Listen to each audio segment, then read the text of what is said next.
to enable Discord age verification in 2025.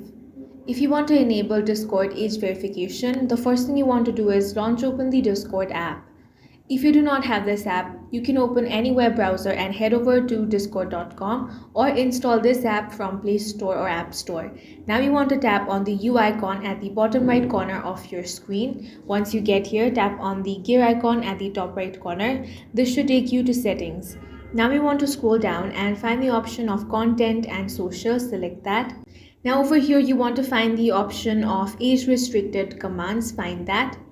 Now you simply want to toggle this option on. Once that is done, close the app. Now you want to restart the app or restart the device. Then the changes will be applied. This will enable age verification on your Discord account. That's all for this video. If you found it useful, make sure to hit the like button and subscribe for more videos like this.